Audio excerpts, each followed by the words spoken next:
Breaking news చూస్తున్నాం. సుప్రీంకోర్టులో మీనాక్షి నటరాజన్ కు గట్టి ఎదురుదెబ్బ తగిలింది. రాజ్యసభ ఎన్నికలకు సంబంధించి ఎన్నికల సంఘం ఆమె నామినేషన్ తిరస్కరించడాన్ని సవాల్ చేస్తే ఆమె దాఖలు చేసిన పిటిషన్ను సుప్రీంకోర్టు కొట్టేసింది. తెలంగాణలో ఆమెపై నమోదైన కేసు వివరాలను వెల్లడించలేదంటూ బీజేపీ అభ్యర్థి ఎన్నికల సంఘానికి ఫిర్యాదు చేశారు.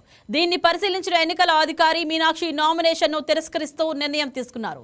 దీనిపై ఆమె సుప్రీంకోర్టును ఆశ్రయించారు. అయితే కోర్టులోనూ ఆమెకు ఊరట దక్కలేదు. ఆర్ఓ నిర్ణయంలో తాము జోక్యం చేసుకోలేమని సుప్రీం స్పష్టం చేసింది.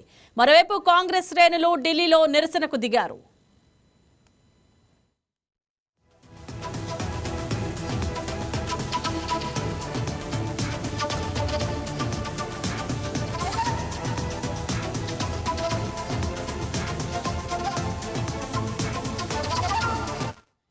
ఇదే అంశం గురించి మరింత సమాచారం ఎగ్జిక్యూటివ్ ఎడిటర్ శ్రీనివాస్ ఫోన్ ద్వారా సిద్ధంగా ఉన్నారు. గుడ్ ఆఫ్టర్నూన్ శ్రీనివాస్, చెప్పండి. మీనాక్షి నటరాజన్ అఫిడవిట్ లో వెల్లడించలేదని చెప్పిన తెలంగాణ కేసెస్ ఏమిటి?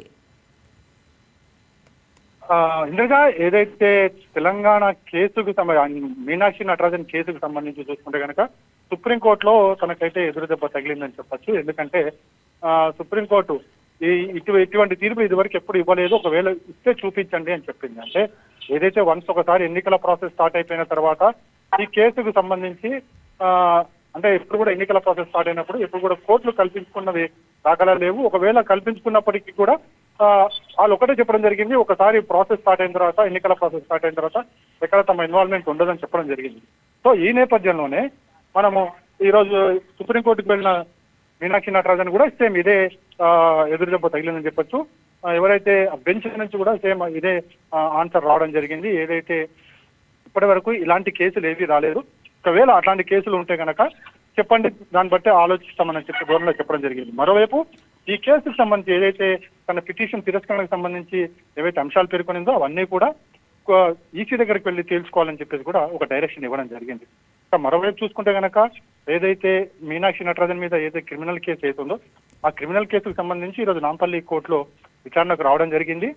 ఈ నేపథ్యంలోనే మీనాక్షి నటరాజన్ కూడా ఆ కోర్టు నోటీసులు ఇవ్వడం జరిగింది.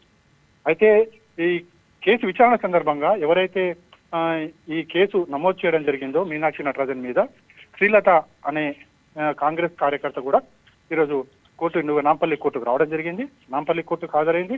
ఆ తర్వాత స్పష్టంగా చెప్పడం జరిగింది, ఏదైతే తన మీద కొంతమంది నన్ను వెంబడించారు, తనను బెదిరించే ప్రయత్నం చేశారని చెప్పేసి కూడా ఆరోపణలు చేయడం జరిగింది. అయితే దీనికి సంబంధించి ఆమె అక్కడ కొద్దిసేపు ఉన్నప్పటికీ ఆ తర్వాత అటు నుంచి అటు వెళ్ళిపోవడం జరిగింది. అయితే మొత్తం మీనాక్షి నటరాజన్ మీద ఉన్న కేసులు ఒకసారి చూసుకుంటే కనుక ఏదైతే తన మీద లైంగిక వేధింపులు జరిగాయని చెప్పేసి శ్రీలత గతంలో ఒక ఫిర్యాదు చేయడం జరిగింది. కాంగ్రెస్ పార్టీకి సంబంధించి కాంగ్రెస్ పార్టీలో ఆనాడున్న పెద్దల మీద ఫిర్యాదు చేయడం జరిగింది. అయితే ఈ ఫిర్యాదుకు సంబంధించి వాళ్ళెవరూ కూడా చర్యలు తీసుకోలేదు. అందులో మీనాక్షి నటరాజన్ మీద కూడా మీనాక్షి నటరాజన్ కూడా తన మీద జరిగిన లైంగిక వేధింపులకు సంబంధించి వివరణ చెప్పినప్పటికీ కూడా చూస్తానని చెప్పి హామీ ఇచ్చారే తప్ప ఎక్కడ కూడా కేసుకు కానీ లేకుంటే తనకి ఏ విధంగా కూడా సహాయం చేయలేదు. ఒక మహిళ ఉండి మహిళా కాంగ్రెస్ కి ఇన్ఛార్జిగా వచ్చి తాను ఏదైతే సమస్యను చెప్పానో ఆ సమస్యను పట్టించుకోకుండా బెదిరించడం కూడా స్టార్ట్ చేశారు కొంతమంది ఈ సందర్భంగా అని చెప్పేసి ఆమె పేర్కొనడం జరిగింది. ఈ నేపథ్యంలోనే మీనాక్షి నటరాజన్ మీద తాను కేసు వేయడం జరిగిందని చెప్పేసి కూడా చెప్పడం జరిగింది. అయితే మొత్తానికి ఈ మీనాక్షి నటరాజన్ నామినేషన్ తిరస్కరణ అనేది ఒకవైపు మీనాక్షి నటరాజన్ ఇలాంటి లైంగిక వేధింపుల కేసు ఒకటి ఉందని చెప్పి చెప్పడం కూడా ఎవరికి తెలియదు. సో ఈ కేసు ఒకటి బయటపడింది, ఈ కేసును బయట అఫిడవిట్ లో పేర్కొనకపోవడము అనే అంశం ఏతుందో దాన్ని ఎన్నికల కమిషన్ ఎవరైతే ఉంటారో రీజనల్ ఎన్నికల కమిషన్ సీరియస్ గా తీసుకోవడం జరిగింది. అందుకోసమే ఆమె నామినేషన్ తిరస్కరణకు గురైంది. మరి ఏదైతే సుప్రీంకోర్టు ఇచ్చిన డైరెక్షన్ ఏదైతుందో ఈసీ దగ్గరికి వెళ్ళాలని చెప్పిన డైరెక్షన్ ఏదైతుందో ఆ డైరెక్షన్ ప్రకారం మీనాక్షి నటరాజన్ వెళ్తుందా లేకపోతే ఇంకేదన్నా చర్యలు తీసుకుంటుందా చూడాల్సిన అవసరం ఉంది. మరోవైపు చూసుకుంటే కనుక దేశవ్యాప్తంగా అదేవిధంగా తెలుగు రాష్ట్రాల్లో ముఖ్యంగా తెలంగాణలో కూడా కాంగ్రెస్ పార్టీ చెందిన కార్యకర్తలు శ్రేణులందరూ కూడా ఏదైతే మీనాక్షి నటరాజన్ మీద జరిగిన ఏదైతే ఎన్నికల కమిషన్ సంబంధించి ఎన్నికల రీజనల్ కమిషన్ చేసిన ఏవైతే ఉన్నాయో వాటికి సంబంధించి ఆందోళన కార్యక్రమాలు అయితే చేపట్టడం జరుగుతుంది. రైట్ శ్రీనివాస్, ఈ నిర్ణయం రాజ్యసభ ఎన్నికల ప్రక్రియపై ఎలాంటి ప్రభావం చూపనుంది? రాజ్యసభ ఎన్నికల ప్రక్రియ మీద ఏ విధమైన ప్రభావం చూపదు. ఎందుకంటే వన్స్ ఒకసారి ఎన్నికల ప్రక్రియ స్టార్ట్ అయిపోయిన తర్వాత అందులో ఏ విధంగా కూడా అడ్డంకులు ఉండకూడదన్నదే ముందు నుంచి ఎన్నికల కమిషన్ చెప్తుంది. అందుకోసమే కోర్టులు కూడా ఇప్పుడు కూడా వన్స్ ఒకసారి ఎన్నికల ప్రక్రియ స్టార్ట్ అయిన తర్వాత ఇక్కడ కూడా కల్పించుకున్న దాఖలాలు లేవు. ఇప్పుడు కూడా అదే ఉంటుంది. అయితే మధ్యప్రదేశ్ సంబంధించి చూసుకుంటే కనుక మధ్యప్రదేశ్ లో 3 రాజ్యసభ స్థానాలు ఖాళీ అవుతున్నాయి. 2 రాజ్యసభ స్థానాలు బీజేపీకి దక్కబోతున్నాయి. అయితే 3వ స్థానం కోసమే మీనాక్షి నటరాజన్ నామినేషన్ వేయడం జరిగింది. అక్కడ కాంగ్రెస్ పార్టీకి బలం ఉన్నప్పటికీ కూడా నామినేషన్ లో ఏవైతే అంశాలు ఎఫిడవిట్ లో పేర్కొనాల్సిన అంశాలు ఏవైతున్నాయో అంశాల విషయంలో అక్కడ తప్పిదాలు జరిగాయన్నది అక్కడ స్క్రూటినీ అధికారి చెప్పిన వివరాలు. సో దాని ప్రకారమే ఆమె నామినేషన్ తిరస్కరణ గురైందని చెప్పేసి కూడా చెప్పడం జరిగింది. ఎన్నికల అఫిడవిట్ లో కేసుల వివరాలు వెల్లడించకపోతే చట్టపరంగా ఎలాంటి పరిణామాలు ఎదురవుతాయి? చట్టపరంగా ఎలాంటి పరిణామాలే ఉండవు. ముందుగానే ఎప్పుడైతే కేసు వివరాలు వెల్లడించలేదో ఒకవేళ ఎన్నికైతే గనుక అప్పుడు తదుపరి చర్యలు వేరుంటాయి. కానీ ఇప్పుడు ఎన్నికలకు ముందే రాజ్యసభ ఎన్నికలకు ముందే నామినేషన్ లో ఈ వివరాలు ఎఫిడవిట్ లో ఈ వివరాలు పేర్కొలేదు కాబట్టి వెంటనే తిరస్కరించడం జరిగింది. అంటే ఏ అభ్యర్థి అన్నా సరే ఖచ్చితంగా పోటీ చేయాల్సిన అభ్యర్థి ఎవరైతే ఉంటారో తనకు సంబంధించిన క్రిమినల్ కేసులు ఉన్నాయా, క్రిమినల్ బ్యాక్గ్రౌండ్ కేసులు ఏమైనా ఉన్నాయా లేవా, అదే విధంగా ఆస్తుల వివరాలు ఖచ్చితంగా మెన్షన్ చేయాలి. తన ఆస్తి ఒకటే కాదు, తన కుటుంబం అంటే స్పౌజ్ వైఫా లేకుంటే హస్బెండ్ ఎవరున్నారు వారి ఆస్తి కూడా అక్కడ పొందుపరచాల్సి ఉంటుంది. అంటే ఎంత ఆస్తి ఉందని వెల్లడించాల్సి ఉంటుంది. ఈ 2 చేయకపోతే కనుక ఖచ్చితంగా నామినేషన్ తిరస్కరణ గురవుతుంది. గతంలో కూడా చాలా మంది ఎమ్మెల్యే ఎంపీ ఎన్నికల్లో కూడా ఈ తరహా నామినేషన్ తిరస్కరణ గురైన సంఘటనలు చాలానే ఉన్నాయి. అయితే అక్కడ ఏంటంటే ఆ ఎమ్మెల్యే ఎంపీ ఎన్నికల్లో, శాసనసభ కావచ్చు, పార్లమెంట్ ఎన్నికల్లో అక్కడ వేరే ఇంకో అభ్యర్థి కూడా నామినేషన్ చేస్తుంటారు. సో దానివల్ల ఒకవేళ తిరస్కరణ గురైనా సరే వాళ్ళు ఎన్నికల్లో పోటీ చేసే విధంగా అక్కడ ఉంటుంది. కానీ ఇక్కడ ఆ విధంగా జరగలేదు కాబట్టే ఇక్కడ మీనాక్షి నటరాజన్ నామినేషన్ తిరస్కరణ గురి కావడం జరిగింది. అక్కడ కూడా ఏంటంటే ఈ రాజ్యసభ ఎన్నికలు ఏవైతే ఉన్నాయో అవన్నీ కూడా ఎమ్మెల్యేల మీద ఎమ్మెల్యేలు ఓటింగ్ వేయడం ద్వారా ఆ రాజ్యసభ ఎన్నికలు జరుగుతాయి. సో వీళ్ళకి పర్టికులర్ గా బలం ఉంది, తాము గెలుస్తాము అని చెప్పేసి నిర్ధారించుకున్న తర్వాతనే గెలుస్తామనే ధీమాతోనే వాళ్ళు నామినేషన్ వేయడం జరిగింది. కానీ సెకండ్ సెట్ ఆఫ్ నామినేషన్ అంటే మరో అభ్యర్థితో కావచ్చు, మరో వ్యక్తితో కావచ్చు ఈ నామినేషన్ వేయించలేదు కాబట్టి ఇక తిరస్కరణ గురైంది కాబట్టి ఇక ఏమీ చేయలేము. బహుశా ఎన్నికల సంఘం దగ్గరికి వెళ్ళి తాను ఏదైనా చెప్పదలుచుకుంటే ఎన్నికల సంఘం నిర్ణయం తీసుకోవాలి తప్ప ఇక సుప్రీంకోర్టు మాత్రం ఏ విధమైన నిర్ణయాలు తీసుకునేడానికి ఉండదని భావించాల్సి ఉంటుంది. Indraja. Right, thank you Srinivas.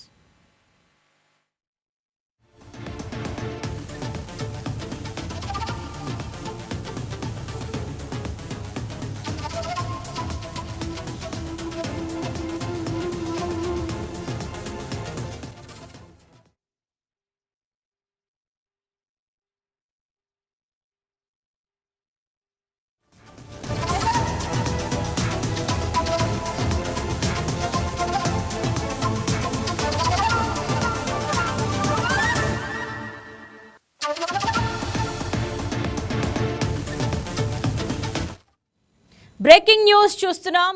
Telangana Congress incharge Meenakshi Natarajan ప్రతివాదిగా ఉన్న కేసుపై ఉత్కంఠ నెలకొంది. ఈ కేసు గురించి నాంపల్లి కోర్టు విచారణ కాసేపట్లో చేపట్టబోతోంది.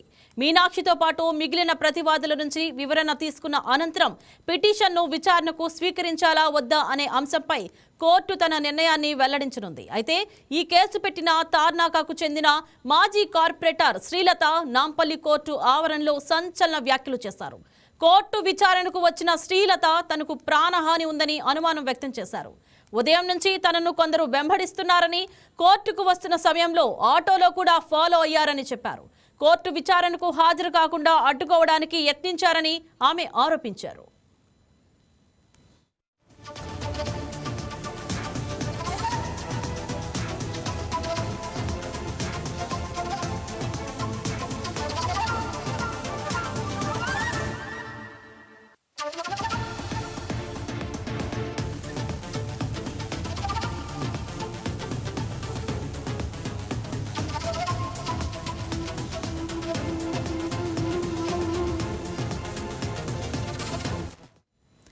మీనాక్షి నటరాజన్ రాజ్యసభ సీటుకు ఎసరు పెట్టిన కేసు వివరాలు చూస్తే చాలా ఆసక్తికరంగా ఉంది.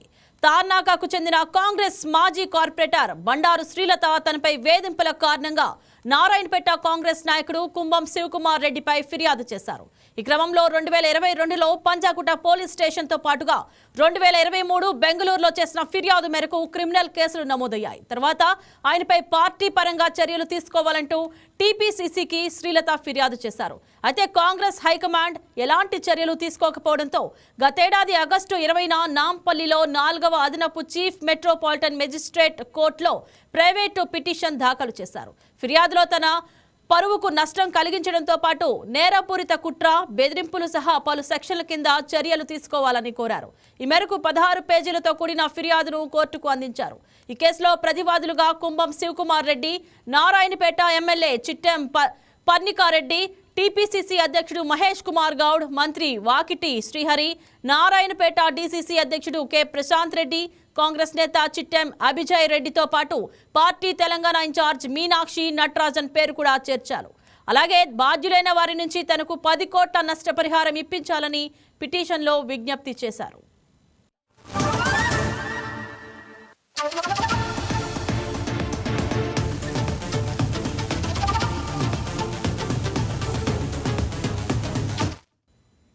నిజానికి బండారు శ్రీలత కేసు వ్యవహారంలో మీనాక్షి నటరాజన్ పై ఎఫ్ఐఆర్ నమోదు కాలేదు. కేవలం ఆ కేసులో ప్రతివాదిగా ఉన్నారు.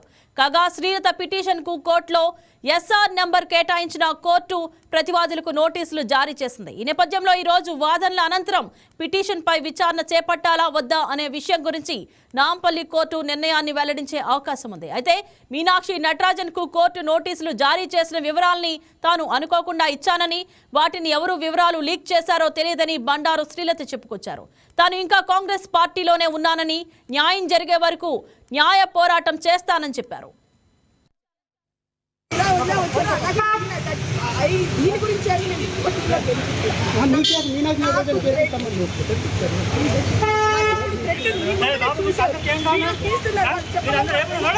ప్లీజ్